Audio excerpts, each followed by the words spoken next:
जी ने झूठ बोला कि गोली चलाई गई। गोली नहीं चलाई गई। उन्होंने कहा कि गोली चलाने का जो फरमान था, जो ऑर्डर था, जो हुक्म था, वो देश के गृह मंत्री आदरणीय अमित शाह जी ने दिया। झूठ, क्योंकि गोली चली नहीं तो ऑर्डर कहां से आएगा। और एक बात मैं स्पष्ट कर दूं यहां पर, क्योंकि सभी को ये तथ्यात्मक बातें शायद मालूम ना हो, मगर जो अपने घरों में बैठकर भी प्रेस कॉन्फ्रेंस सुन रहे हैं वह भी इस तथ्य को जान लें कि जहां भी कहीं मार्च या प्रोटेस्ट होता है, वहां अगर आर्म्ड फोर्सेस या पुलिस होती है, वहां एक मजिस्ट्रेट होता है जो वहां तत्कालीन उस समय तत्क्षणात निर्णय लेता है, ऑन द स्पॉट निर्णय लेता है कि उस मौके पर लाठीचार्ज होना चाहिए या नहीं, कैसी परिस्थिति है, उस समय पर बल का प्रयोग होना चाहिए या नहीं। यह निर्णय देश के गृह मंत्री नहीं लेते हैं, वहीं मौजूद मजिस्ट्रेट लेते हैं। तो गोली चली नहीं, किसी ने गोली चलाने का हुक्म नहीं दिया और लोकल मजिस्ट्रेट मौजूद होते हैं। यह सब विषय नेता प्रतिपक्ष को मालूम होना चाहिए। और मैं नहीं कह रहा हूं कि मालूम नहीं होगा, उन्हें मालूम नहीं होगा भी। तो बीच बीच में मैं देख रहा था, प्रियंका जी आके उनके कान में कुछ बता रही थी, बाकी लोग उनके कान में कुछ बता रहे थे, अर्थात वो उनको सत्य से अवगत करा रहे होंगे। मगर फिर भी जागते हुए जो लोग सोना चाहते हैं उनको जगाया नहीं जा सकता है। राहुल गांधी जी भ्रम फैलाने के लिए गोली चलाने की बात कही, नंबर 1। नंबर 2, उन्होंने कहा कि देश के गृह मंत्री कहां हैं, क्यों नहीं मौजूद है। राहुल जी, आपकी तरह देश के गृह मंत्री मेरे नेता हैं, आपके भी नेता हैं, आपके भी देश के गृह मंत्री हैं। बड़े सम्मान भाव के साथ उन्हें हिंदुस्तान देखता है। देश के गृह मंत्री आपके तरह चोरी चोरी, Chupke Chupke, secretly foreign trips पे नहीं जाते हैं। मैं सीना ठोक के कहता हूं, देश का गृह मंत्री आदरणीय अमित शाह कार्यक्रम करते हैं, पब्लिकली पब्लिश्ड कार्यक्रम होते हैं। वो जहां जाते हैं, वो कहां होते हैं, वो क्या कर रहे होते हैं, किस कार्यक्रम में सम्मिलित होते हैं, ये पब्लिकली पब्लिश्ड होता है, सोशल मीडिया में जारी होती है, मीडिया जानती है। वो सदन में ही मौजूद थे।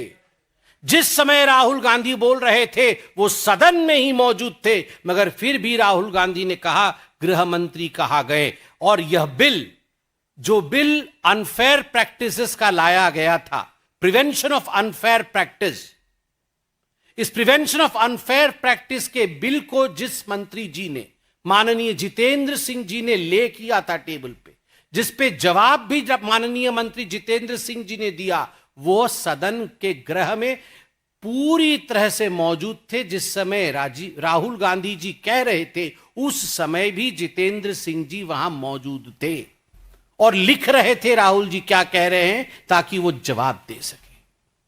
केवल सनसनी बनाने के लिए राहुल गांधी जी ने गृह मंत्री जी का नाम लिया।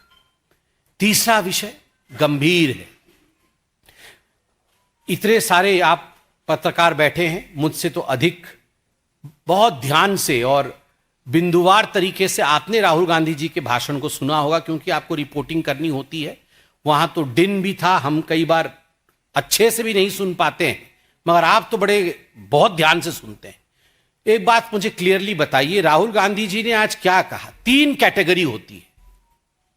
एक जगह उन्होंने कहा कि 3 कैटेगरी की स्टूडेंट्स होते हैं, एक जगह उन्होंने उसको जनरलाइज कर दिया कि पूरे देश में 3 कैटेगरी के लोग हैं, और एक जगह उन्होंने कहा कि उनको किसी छात्रा ने बताया है कि जंतर मंतर में 3 कैटेगरी के लोग थे।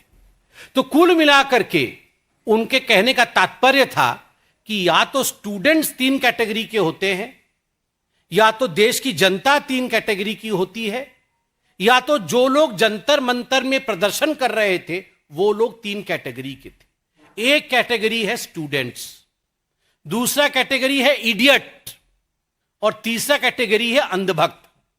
मतलब अगर स्टूडेंट्स के हिसाब से वो बोल रहे थे, बाकी आप लोग समझदार हो, उनके क्लिप्स निकाल लो। मैंने उनके क्लिप्स पूरे देख के 5 मिनट लेट हुआ, विलंब हुआ प्रेस कॉन्फ्रेंस में, क्योंकि मैं क्लिप देख रहा था वो क्या बोल रहे थे। एक जगह उन्होंने स्टूडेंट्स की 3 कैटेगरी बताई है कि स्टूडेंट, एक स्टूडेंट होता है जिसका दिल बड़ा होता है, जिसका दिमाग भी बड़ा होता है और वो सीखना चाहता है।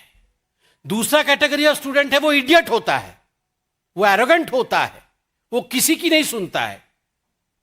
और तीसरा कैटेगरी होता है वो अंधभक्त होता है, जो इडियट को भगवान मानता है। मतलब देश के स्टूडेंट का अपमान। अगर स्टूडेंट का 3 कैटेगराइजेशन किया है तो यह देश के स्टूडेंट्स का अपमान है। हम स्पष्ट रूप से कहते हैं इस देश के सारे स्टूडेंट विद्यार्थी है, अर्थात विद्या की उपार्जना करना चाहते हैं। All the students in this country are patriots, none of the students in this country are idiots और अंधभक्त। इस देश का कोई भी स्टूडेंट इडियट नहीं है। इस देश का कोई भी स्टूडेंट बिना किसी तथ्य के विश्वास करने वाला अंधभक्त नहीं है। वो अपने कन्विक्शन से आगे बढ़ता है। तो अगर स्टूडेंट को राहुल गांधी जी ने इडियट और अंधभक्त कहा है तो अक्षम्य है।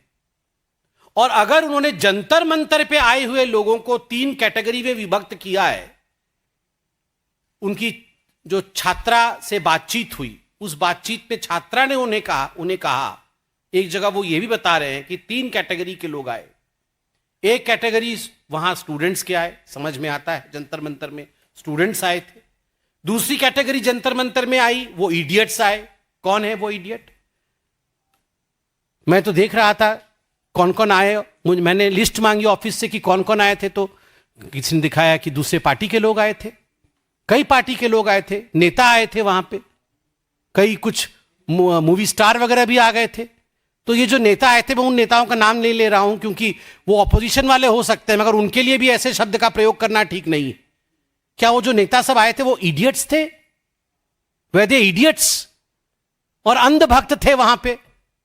मतलब वहां जो गया था वो लोग या तो मतलब उनके नेतृत्व को, जो सीजेपी के नेतृत्व को मानते थे, वो सब अंधभक्त थे। उनका अपना कोई कॉन्शियसनेस नहीं था, उनके अपना कोई उनकी जिम्मेदारी नहीं थी, वो सब अंधभक्त थे। तो अगर जंतर मंतर के लोगों के लिए भी 3 कैटेगरी कहा गया है कि इडियट, स्टूडेंट्स और अंधभक्त, तो मुझे लगता है जंतर मंतर पे बैठे प्रदर्शनकारियों को भी यह चुभनी चाहिए। कल तो मीडिया वालों को, आप लोग भी वहां मौजूद थे, कल तो मीडिया वालों को उन्होंने पालतू कह दिया। और आप में से कुछ स्टूडेंट्स होंगे, मगर बाकी 2 कैटेगरी में आप आएंगे क्या? और आप मुझे ये बताइए, ये राहुल गांधी जी तो स्टूडेंट कतई नहीं है।